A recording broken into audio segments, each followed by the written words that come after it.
오늘은 부활절을 맞이하여서 할렐루야 찬양대에서 하나님께 칸타타로 찬양을 올릴 것입니다. 오늘 하나님께 올려지는 이 모든 네 곡의 곡을 통해서 주님을 깊이 만나시고 부활의 영광이 우리 모든 심령 속에 살아있기를 축복합니다.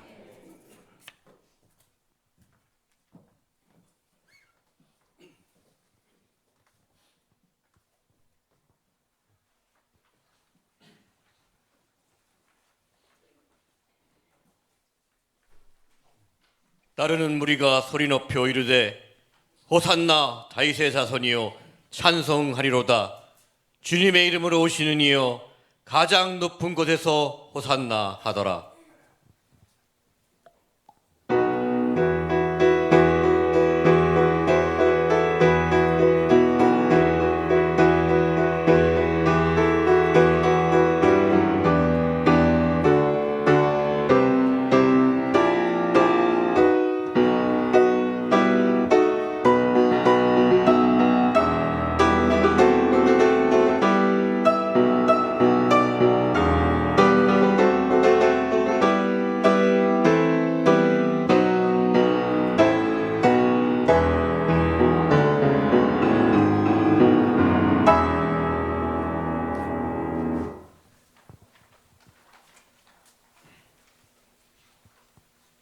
마지막 만찬을 마치시고 제자들을 가르치신 후 겟셋마네 동산에서 기도하신 주님, 땀방울이 빗방울처럼 떨어졌습니다.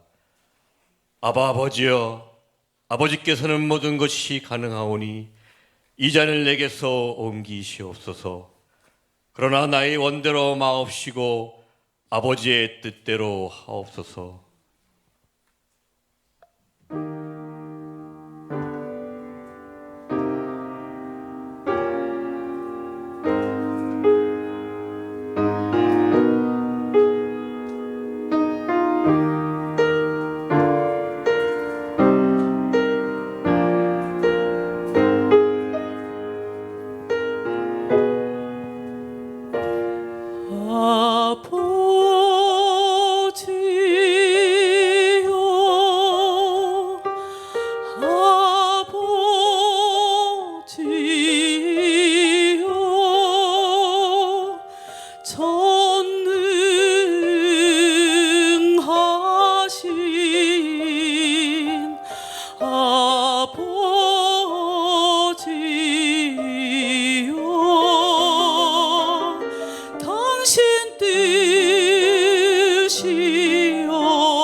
이 잔을 내게서 옮기옵소서.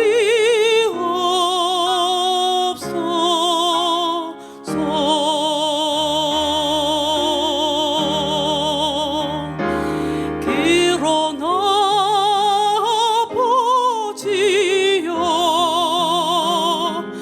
나의 원대로 마옵시고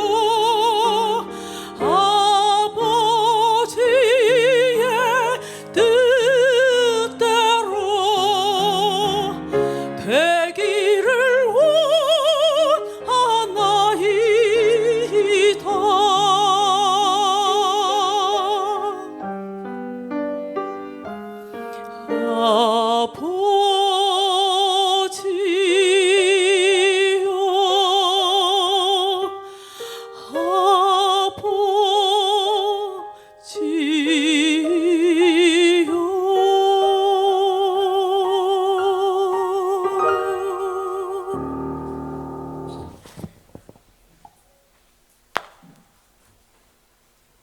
빌라도의 법정에서 심판이 시작되었고 화난 궁중들에게 예수를 넘겨 주었습니다.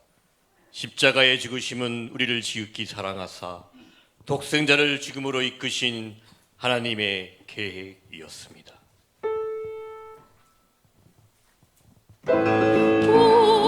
내 남편 빌라도 내 말 좀 들어요.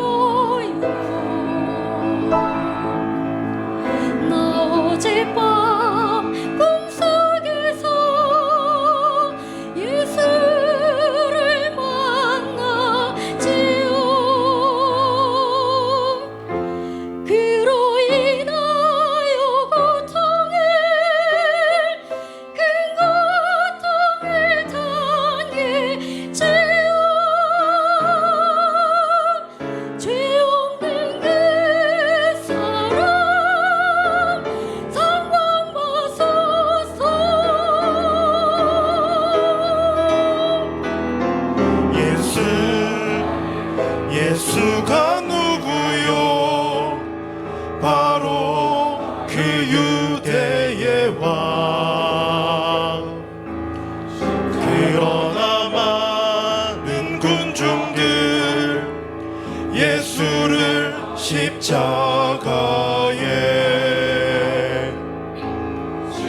못 박아야 한다고 소동하고 있지요. 당신은 들리는가 외치는 소리가.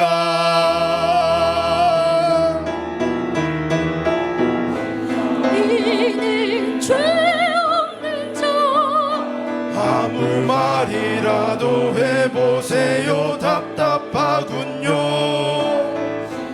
인자한 그 얼굴 저 소리치는 군중들 인자한 그 사랑 난 듣고 있다오. 또 상관하세요. 소리 외치니 할 수 없네. 참으세요. 십자가에 안 돼요. 못 박으라.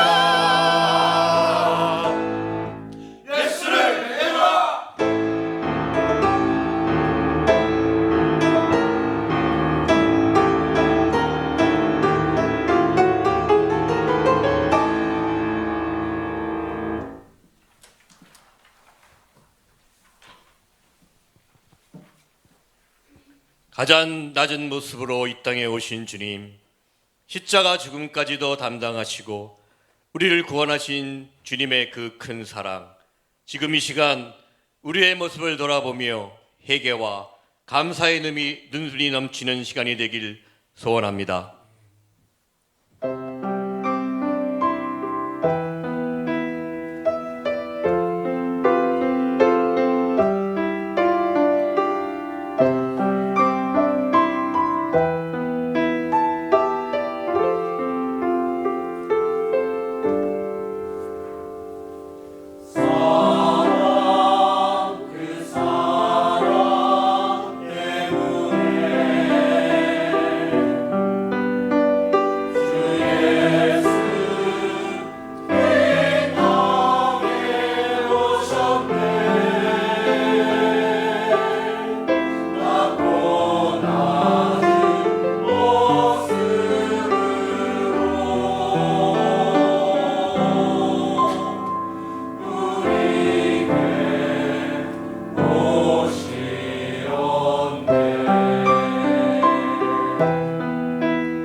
사망의 권세를 이기시고 주님은 3일 만에 부활하셨습니다. 할렐루야! 부활의 산소망으로 기뻐 찬양하며 만민에게 부활하신 주님을 전파하는 증인이 됩시다.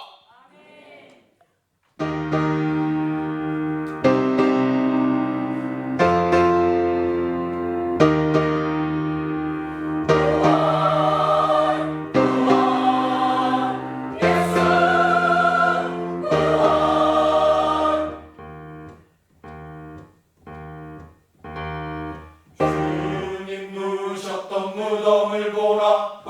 주님 누우셨던 무덤을 보라. 주 믿는 모든 사람 기뻐하라. 예수 사셨다. 사셨다. 주님 누우셨던 무덤을 보라. 영원한 새 생명을 주셨으니 주님 누우셨던 무덤을 보라. 예수 사셨다. 주님 누우셨던 무덤을 보라. 영원한 새 생명을 주셨으니 주님 누우셨던 무덤을 보라. 예수 사셨다. 너희는 지금 가서 제자들에게 말하라. 예수는 죽은 자 가운데서 다시 살아나셨도다. 찬송하리로다. 찬송하리로다. 우리를 거듭나게 하사 산소망 있게 하셨도다.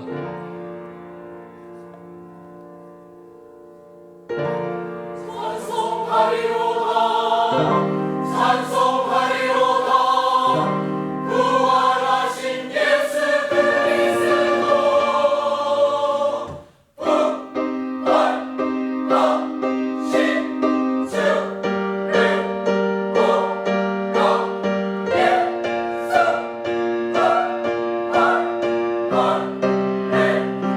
할렐루야 만민 찬송 만민 찬송 할렐루야 만민 찬송 찬송 그의 즐거움 어서 기뻐 찬양해 만민 찬송 만민 찬송 할렐루야 만민 찬송 찬송 그의 즐거움 어서 기뻐 찬송해 천사들이 즐겨 천사들이 기쁜 찬송하네 찬송 할렐루야 찬송 천사들이 기쁜 찬송하네 찬송 할렐루야 기쁜 찬송해 천사들이 즐겨 천사들이 기쁜 찬송하네 찬송 할렐루야 찬송 천사들이 기쁜 찬송하네 찬송 할렐루야 기쁜 찬송해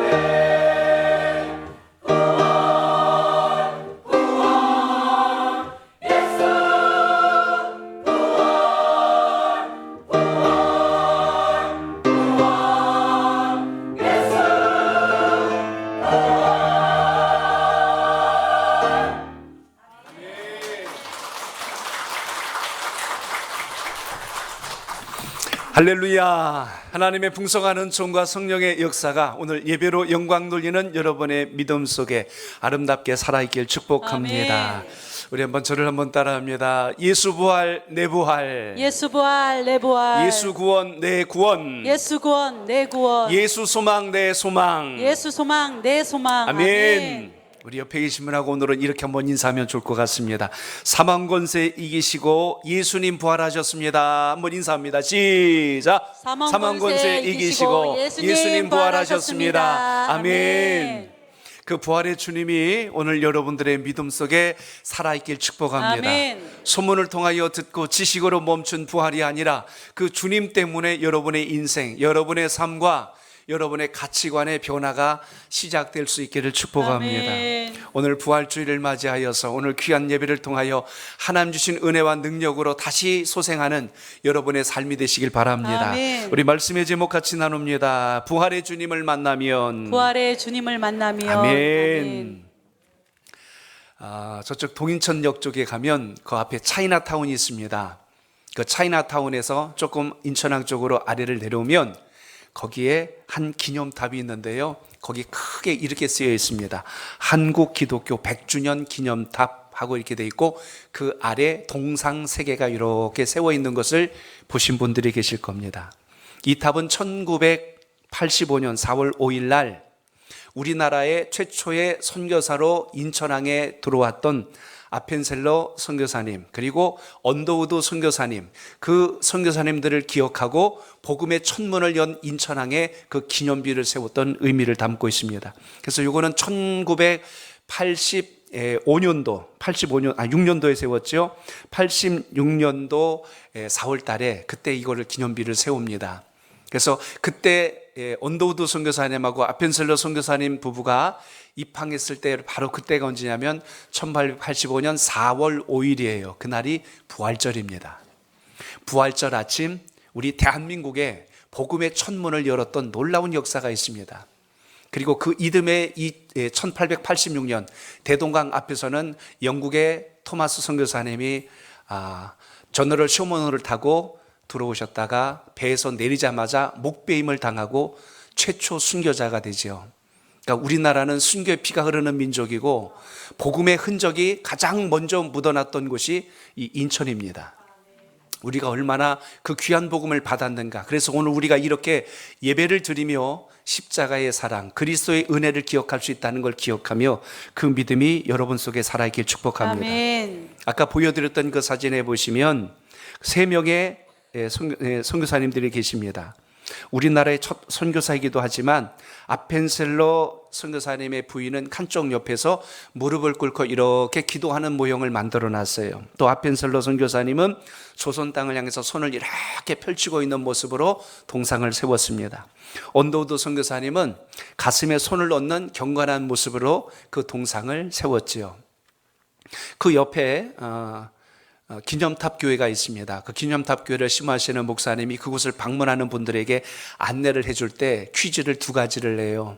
그 중에 하나가 뭐냐면, 자, 제가 질문합니다. 여기 동상 앞에 서 있는 분이 모두 몇 사람입니까? 라고 묻습니다. 물론 사전에 설명을 좀 한 후에 하는데요.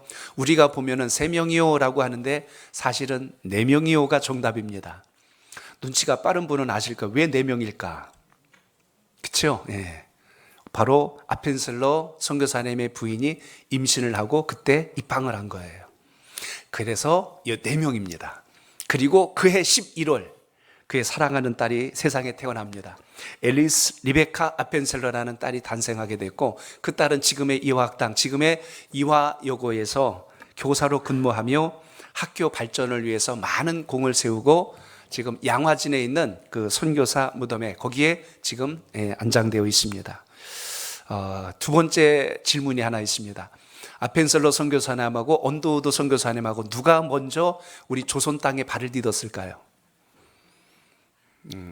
2가지 답이 나왔어요. 첫째는 서로 공평하게 하기 위해서 함께 발을 내딛었다 이렇게 나옵니다. 그럼 제가 하나 더 물을게요. 오른발로 디뎠을까요? 왼발로 디뎠을까요? 굉장히 궁금하죠? 그런데 그 다음 질문은 이겁니다. 2 사람이 아니라 아마 아펜셀러의 부인이었던 그 사모님이 밟았을 거다라고 이야기합니다. 왜냐하면 레이디 포스트거든요. 그러니까 양보해서 먼저 내리라고 했을 것이다라고도 이야기합니다.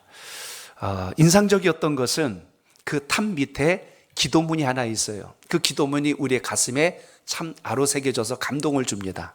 그 기도문은 아펜셀러 선교사님이 1885년 4월 9일 선교 보고서를 통해서 기록된 기도문인데요. 힘이해서 제가 읽어드릴게요. 이렇게 쓰여 있습니다. 오늘 사망의 빗장을 부수시고 부활하신 주님께 간구하오니 어둠 속에서 억압받고 있는 이 한국 백성에게 밝은 빛과 자유를 허락하여 주옵소서. 이렇게 기도하며 우리 조선 땅에 복음이 시작됩니다. 오늘 그날이 부활절이었고 오늘도 우리는 부활절 아침 이 귀한 예배를 드립니다. 1년의 절기 가운데 1시간이 아니라 생명의 예배를 통해서 주님을 만날 수 있길 축복합니다. 지금도 주님이 오셨던 유대 땅 유대인들은 모든 절기를 다 지켜요. 유월절을 지키고 무교절을 지키고 칠칠절을 지키고 장막절을 지키고 모든 절기를 다 지키는데 하나를 안 지켜요. 그게 바로 부활절입니다.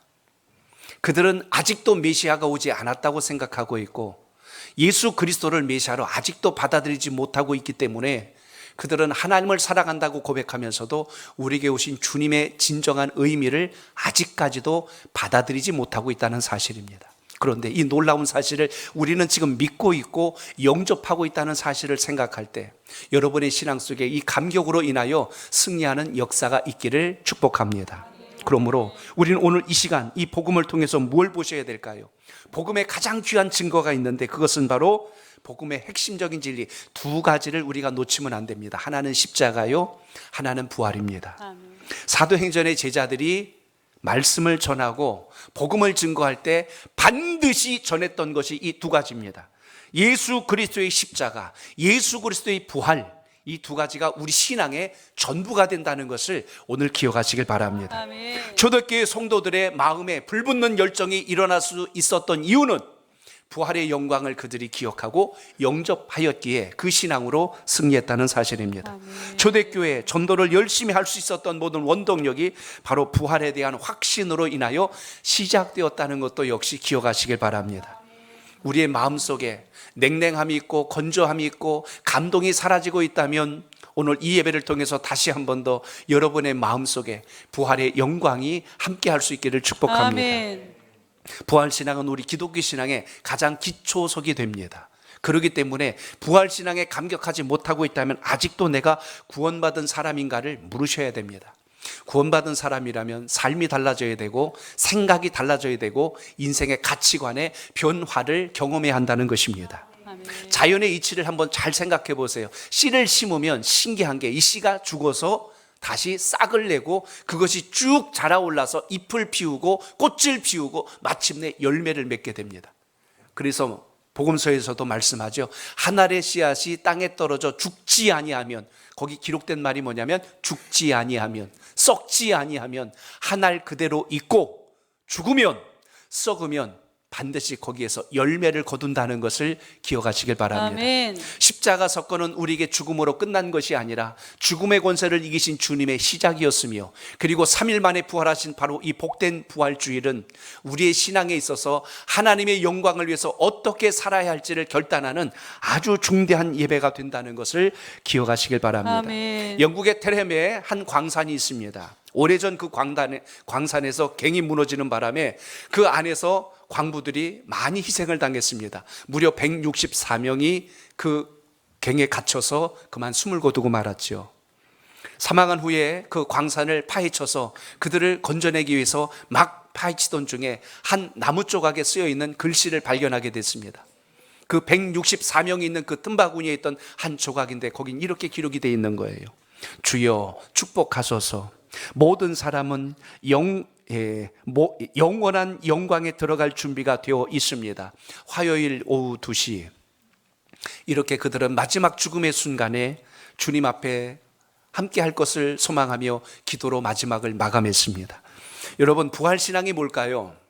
부활신앙은 이 땅의 육신으로 끝나는 우리의 삶이 아니라 영원한 본향 천국에서 우리가 영생의 축복을 누릴 수 있는 가장 확실한 증거라는 것을 오늘 기억하시길 바랍니다. 아멘. 첫 열매가 되신 주님께서 부활하셨다면 주님을 믿는 우리에게도 그 영광의 자리가 기다리고 있음을 오늘도 기억하시길 바랍니다. 아멘. 제자들은 예수님께서 십자가에 달려 돌아가시고 무덤에 묻히시자 모두 두려움에 빠졌고 절망에 빠졌고 실망합니다. 주님께서 이렇게 돌아가시다니 그들은 두려움에 빠져서 숨기 시작합니다. 3일 후에 예수님이 부활하셨다는 소식을 듣고도 그들은 잘 믿지 못했죠. 오늘 본문의 말씀처럼 주님이 묻혔던 무덤가를 찾아가는 막달라 마리아는 눈물을 쏟으며 주님의 시신을 만나기 위하여 그곳을 찾아갔던 것을 기억합니다. 베드로와 요한도 그것이 사실인가를 나중에 뒤늦게 듣고 무덤가로 달려온 이야기가 오늘 요한복음 20장의 이야기입니다.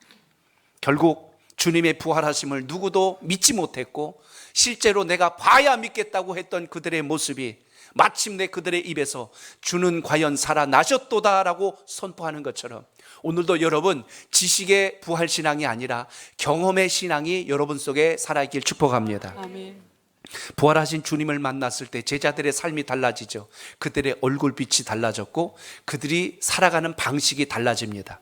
슬픔이 변하여 기쁨이 됐고, 그리고 그들의 실망이 변해서 소망이 되었으며, 그들의 두려워했던 마음이 담대함으로 변화된 걸 생각한다면 오늘 우리 모두는 이 예배를 통해서 여러분의 신앙이 부활의 신앙으로 다시 일어날 수 있길 축복합니다. 이 귀한 예배는 주님을 만나기 위해서 참석하신 자리입니다. 이 귀한 예배는 여러분을 사랑하신 하나님을 만나는 자리가 되어야 한다는 사실입니다. 아멘. 부활의 주님을 만나면 누구든지 변화될 수 있고요, 부활하신 주님을 만나면 누구든지 새로운 인생을 시작할 수 있습니다. 아멘. 예수님이 부활하신 후에 오늘 본문에 보시면 안식구 첫날 무덤을 찾아왔던 막달라 마리아, 제일 먼저 예수님을 만난 여인이에요. 그러니까 여러분, 부활의 영광을 처음 경험한 사람이 여성이었다는 것을 오늘 기억하셔야 됩니다. 놀라운 사실이 오늘 말씀 속에 기록되어 있는 거예요. 그리고 베드로 앞에서 주님 나타나셨죠. 엠마오로 실망하고 떠나던 그 두 제자를 주님께서 만나 주셨죠. 나중에는 두려워서 다락방에 모여 앉아있던 제자들 앞에 평안하느냐라고 물으시면서 주님께서 나타나셨습니다. 나중에는 도마가 그러는 거예요. 나는 그 손의 못자국과 옆구리의 창자국을 만져봐야 믿겠다라고까지 이야기해요. 그래서 예수님 말씀합니다. 너의 믿음이 만져보고 믿는 자가 되라고 주님께서는 그 손을 내밀어 주셨고 옆구리를 보여주신 것을 오늘 말씀에서 우리가 기억합니다. 사랑하는 성도 여러분, 오늘 우리 모두가 오늘 본문에 등장하는 부활의 증인들과 같이 내가 주님을 만났습니다, 내가 주님을 보았습니다, 내가 주님을 경험했습니다라는 신앙적 결단을 가지고 승리하는 신앙이 되시길 축복합니다. 아멘. 그러면 여러분, 부활하신 주님을 만나면 어떤 변화가 일어날까요? 저는 오늘 세 가지만 말씀드립니다. 첫째는 저를 따라합니다. 슬픔이 변하여 슬픔이 변하여 기쁨이 됩니다. 기쁨이 됩니다. 아멘. 오늘 요한복음 20장 11절에 보니까 이렇게 시작합니다. 우리 같이 읽어봅니다. 시작. 마리아는 무덤 밖에 서서 홀로 울고 있더니 울면서 구부려 무덤 안에 들여다보니. 아멘. 주님께서 돌아가셨다는 것으로 슬퍼하며 무덤 안을 바라보고 있는 한 여인을 우리가 주목합니다. 예수님의 죽으심은 누구에게나 슬픈 일이었습니다.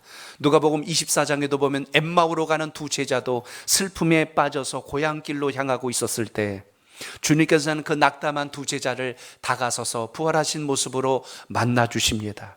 그런데 그들은 여전히 곁에 계신 분이 주님인 줄 전혀 모르죠.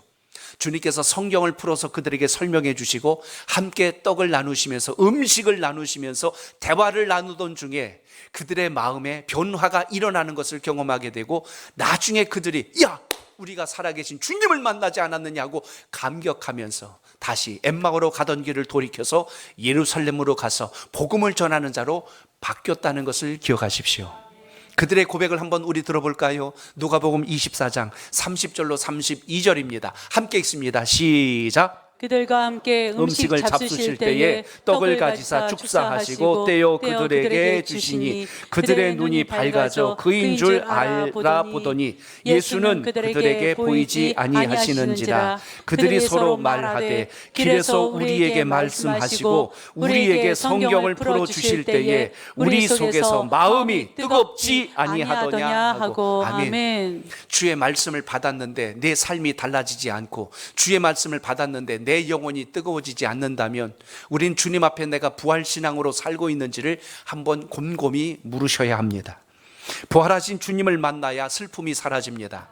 부활하신 주님을 만나야 낙심했던 내 마음이 다시 일어날 수 있습니다. 아멘. 기독교가 왜 부활의 신앙이라고 강조하는지, 이 땅의 모든 시작과 끝이 바로 주님의 부활하심으로 인하여 죽음의 권세를 뛰어넘었다는 이 놀라운 사건이 여러분의 증거가 꼭 되시길 바랍니다. 아멘. 팀 켈러 목사님이 쓴 책 가운데 부활을 입다라고 하는 책이 있습니다. 그 책에 나오는 한 이야기 중에 오늘 몇 가지를 좀 전해드릴까 합니다. 그것은 부활이 현재 우리의 삶에 주는 영향이 무엇인가 하는 것입니다. 그 중에 첫째는 여러분, 부활하신 우리 그리스도는 왕으로 이 땅에 오셨는데요, 그 주님의 오심이 우리에게 주신 축복 가운데 하나는 우리의 죄책감, 우리의 수치심, 우리가 두려워하는 모든 것들로부터 자유와 해방을 누릴 수 있도록 그 복음을 가지고 오셨다는 것을 잊지 않길 바랍니다. 그러니까 주님 만난 사람은요, 인생이 고단하고 힘겨운 일을 만났어도 그것에 지배당하지 않고 주님의 영광 속에 살 수 있는 힘을 소유하게 된다는 걸 오늘 기억하시길 바랍니다. 그래서 그 은혜를 구하셔야 돼요. 주님, 저에게 부활의 신앙을 주시옵소서. 제가 그 신앙으로 살아갈 수 있게 하옵소서. 그러면 여러분 마음을 답답하게 하고 근심하게 하고 염려하게 하는 모든 그 권세들이 눈 녹듯이 녹으시고 사라진다는 사실을 경험하시길 바랍니다. 아멘. 또 하나는 예수님의 부활이 우리에게 죽음에 대한 두려움으로부터 해방감을 준다는 사실입니다. 인생을 살 때 제일 겁나는 게 뭐예요? 절망, 걱정, 두려움, 염려, 그 배경 밑바닥에 내려가면 죽음이 기다리고 있기 때문에 우린 그것을 두려워합니다. 그렇지만 이 죽음의 권세를 뛰어넘으신 분이 우리 주님이란 사실을 오늘 꼭 기억하시길 바랍니다. 아멘. 그리고 또 한 가지, 예수님의 부활과 죽음은 여러분 다른 어떤 권세와 세상의 어떤 것과도 비교할 수 없는 놀라운 신분으로 우리를 바꿔주셨다는 것을 오늘 이 예배 가운데 기억하시길 바랍니다. 아멘. 똑같은 보석인데요, 가치를 아는 사람은 그것에 대한 것을 위하여 모든 걸 투자하고 아끼지 않습니다. 근데 가치를 모르는 사람은 아이고 그걸 뭐에다 써요, 그냥 개나 하나 갖다 줘요 하고 아마 그럴 겁니다. 복음의 가치를 모르는 인생은 그 구원의 감격이 얼마나 귀한가를 알기 때문에 오늘 그 믿음 속에 사는 기쁨을 결코 빼앗기지 않는다는 것을 오늘 기억하시길 바랍니다. 아멘. 주님께서 쓰셨던 많은 성경의 인물들을 생각해 보십시오. 큰 자를 쓰시고 장자를 쓰신 것이 아니라 하나님께서 우리를 부르실 때 보면 꼭 작은 자를 불러서 쓰신 것을 보게 되죠.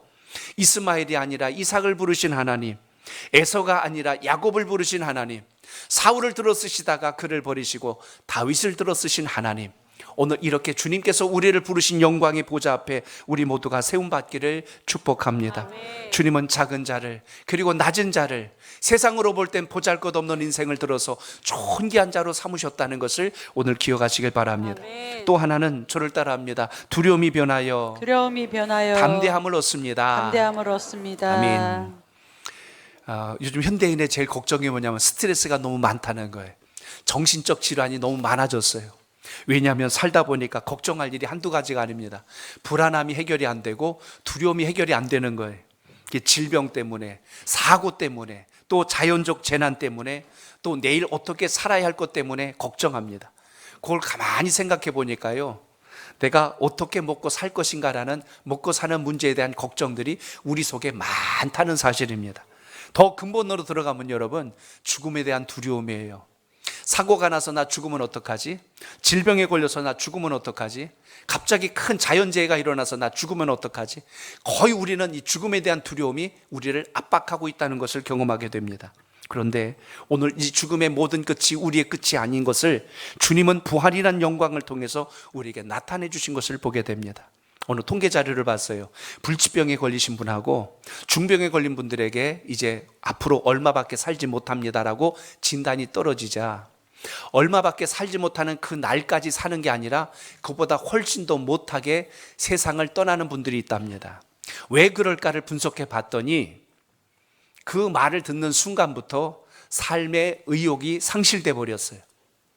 그래서 낙심하고 절망하고 불안해하고 결국은 질병의 연수를 채운 것이 아니라 자기의 불안과 염려로 체질이 약해지고 면역력이 떨어지고 결국은 그로 인해서 더 훨씬 더 일찍 세상을 떠났다는 것입니다.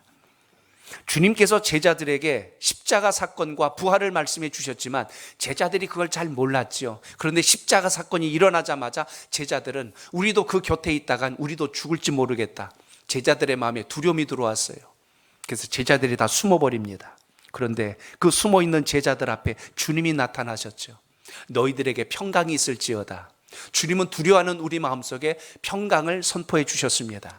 그래서 더 이상 사망의 권세가 우리를 삼킬 수 없다는 걸 주님께서 보여주심으로 우린 이 땅에 사는 것이 고단하고 힘들고 어려울 수는 있어도 결코 그것이 우리를 삼키지 못한다는 분명한 신앙적 가치를 기억하고 승리하는 신앙이 꼭 되시기를 축복합니다. 아멘. 과거에는 우리가 이렇게 고백했어요. 죽으면 어떡하지? 아프면 어떡하지? 그런데 부활의 신앙이 되면 고백이 달라집니다. 자, 저를 한번 따라합니다. 죽으면 죽으리다. 죽으면 죽으리라. 한 번 더요. 죽으면 죽으리다. 죽으면 죽으리라. 죽으면 어떡하지 보다 이제는 부활의 신앙을 간직하여서 우리 앞에 어떤 위기가 와도 뛰어넘을 수 있는 신앙의 고백이 여러분 삶 속에 있기를 축복합니다. 아멘. 그리고 한 번 더 저를 따라합니다. 실망이 변하여 실망이 변하여 소망이 됩니다. 소망이 됩니다. 아멘. 아멘. 예수님을 믿고 따랐던 수많은 사람들이 실망했던 이유가 있어요. 주님 함께 하실 때는 병든 자를 고쳐주셨고 귀신 들린 자를 내쫓아 주셨고 오병이의 역사와 무리를 걷는 역사와 안진뱅이를 일으키고 눈먼 자를 뜨게 하시는 놀라운 이적들을 행하셨는데 그 능력 많으신 예수님께서 어떻게 저렇게 초라하게 로마 군병들에게 붙들리셔서 채찍질을 당하시고 고문을 당하시고 멸시와 천대를 당하시고 아무 말도 못하고 십자가를 지고 저 골고다 언덕을 오르신단 말인가. 그 능력 많으셨던 주님의 모습이 너무나 초라하고 약하게 보인 거예요. 그래서 모든 주를 따랐던 사람들이 눈물을 짓습니다. 그리고 주님을 떠납니다. 심지어 제자들은 숨어버렸어요. 베드로는 내가 그를 모른다고 3번씩이나 부인했던, 마지막 3번째는 저주까지 하면서 내가 그를 결코 모른다고 펄쩍 뛰었던 사람이 베드로입니다. 주님의 십자가 사건 앞에서 우리 모두는 초라하고 보잘것없고 믿음의 밑바닥이 다 드러난 그런 연약한 인생임을 성경은 우리에게 말씀해 주고 있습니다. 결국 우리가 회복해야 될 게 뭘까요? 부활신앙이 회복되면 이렇게 실망하고 낙심하고 살던 우리 마음속에 다시 소망이 일어난다는 걸 기억하시길 바랍니다. 아멘. 제가 지금 3가지를 말씀드렸어요.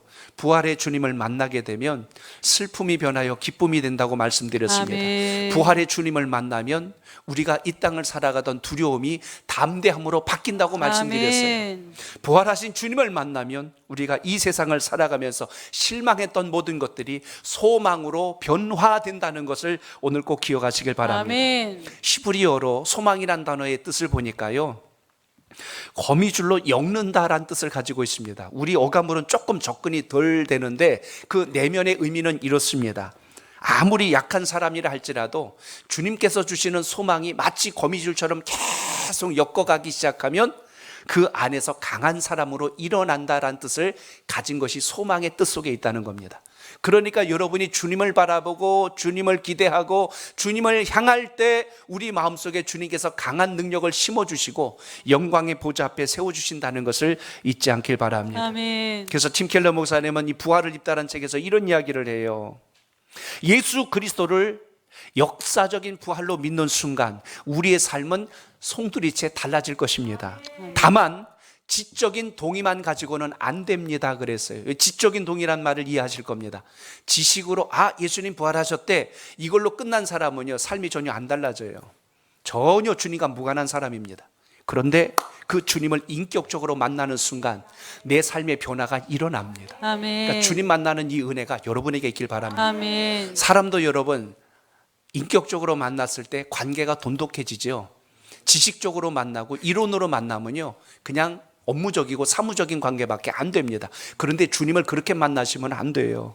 오늘 예배를 드리면서 주님과 인격적인 만남이 있길 축복합니다. 아멘. 오늘 본문에 보시면 막달라 마리아가 무덤에 와서 엉엉 웁니다. 주님의 시신이 없어서. 주님이 뒤에 서 계셨거든요. 근데 그 주님을 못 알아봅니다. 주님이 뒤에서 이렇게 말씀해요. 여자여 왜 우느냐. 부활하신 주님이 이렇게 말씀하는데도 이 여인은 계속 울고 있는 거예요. 근데 언제 이 여인이 울음을 그친지 아십니까? 예수님이 뒤에서 이렇게 말씀한 거예요. 마리아야 하고 이름을 부르자 전에 친근하게 자기를 부르셨던 예수님의 그 음성이 귀에 들린 거예요. 마리아는 뒤를 돌아보고 다시 그 주님을 바라보고 처음에는 무덤을 지키는 동산직인 줄 알았는데 나중에 마리아야라고 부르는 그 음성을 듣고 라오니 선생님 하고 깜짝 놀라는 모습이 등장하는 거예요. 여러분 사랑하는 사람이 여러분을 부르면 알아들어요? 알아들어요? 부르잖아요. 그래서 여보 그러는데 하고 놀랍니까? 아니죠. 여보 하고 이렇게 우리가 알아듣죠. 누구야 하고 이름 부르면 엄마 하고 돌아서요. 엄마는 수많은 아이들이 울어도 내 아이가 우는 울음소리를 찾아냅니다. 자식은 수많은 사람들이 불러도 어머니가 부르는 가족이 부르는 음성을 알아들어요. 아멘. 마리아는 자기를 부르는 주님의 음성을 알아들었습니다. 마리아야 라오니 선생님 주님 정말 부활하셨군요. 그때서야 비로소 마리아의 눈이 열린 거예요. 언제 열린 거죠? 인격적인 만남이 확인됐을 때. 오늘 이 부활절 예배를 드리면서 여러분에게 그 은혜가 있기를 축복합니다. 아멘. 오늘 그 현장에는 누구도 왔냐면 베드로도 왔고요, 요한도 왔어요. 근데 그들이 무덤을 뒤려볼 때 놀라운 글이 하나 오늘 본문 속에 기록되어 있습니다. 5절, 오늘 20장 5절, 6절, 7절에 보면 세마포가 놓여 있다라는 말이 나옵니다. 예수님은 부활하셨는데 그 자리에 주님의 몸을 감았던 세마포가 그대로 있대요. 여러분, 이 말씀이 여러분의 마음속에 전율을 일으킬 만큼 느끼셔야 됩니다. 왜냐하면 여러분, 예수님 부활하셨다고 하니까 주님이 부활하셔가지고 이거 다 벗어제끼고 그냥 가신 게 아니라 주님께서는 그 자리에서 있는 그대로 순전하게 부활의 영광을 드러내셨다는 사실이 세마포가 놓였다는 말씀을 통해서 우리가 발견할 수 있습니다. 왜 그러냐면 이 말의 의미를 원문은 이렇게 해석합니다. 주님께서 장사 지내고 나서 몸을 감았던 세마포가 있는 그대로 있더라, 그거예요. 제가 주일학교 아이들에게 아주 이해하기 쉽도록 표현해 준 게 뭐냐면, 집에서 잠을 잘 때 이불 속에서 이불을 싹 덮고 있다가 이불 덮인 그 상태를 그대로 놔두고 몸만 싹 빠져나오면 이불이 그대로 있어요. 가끔 거기다 그렇게 놓고서 나오면 사람이 있는 것 같아요. 근데 눌러보면 없잖아요. 그게 오늘 이 세마포가 놓였다는 뜻입니다. 주님의 부활하심이 왜 그때 당시 예수님을 제자들이 훔쳐갔다고 하는 말이 거짓말이냐면, 훔쳐갔다면 통째로 들고 가지 요걸 그대로 놔두고 사람을 어떻게 빼가요? 그건 말도 안 되는 일이죠. 근데 형태는 그대로 남아있고 주님은 안 계신 거예요. 오늘 이러한 사건들을 통해서 우리가 다시 한 번 더 기억하실 것, 저는 오늘 여러분에게 강조합니다. 부활의 신앙을 경험하시길 축복합니다. 아멘. 사도 바울은 고린도전서 15장에서 만약 우리에게 부활이 없다면 이라는 말씀을 증거합니다. 거기에 세 가지가 나와요. 만약 부활이 없다면 이런 것들이 헛되다고 이야기하는데, 첫째는 고린도전서 15장 14절, 우리 같이 읽어봅니다. 고린도전서 15장 14절 시작. 그리스도께서 만일 다시 살아나지 못하셨으면 우리가 전파하는 것도 헛것이요 또 너희 믿음도 헛것이며. 아멘. 우리가 전하는 게 다 거짓말이고 우리가 지금 믿는다는 것도 다 거짓말이다, 그 이야기를 하는 거예요. 부활이 없다면 여러분, 이 예배가 의미가 없다는 이야기입니다.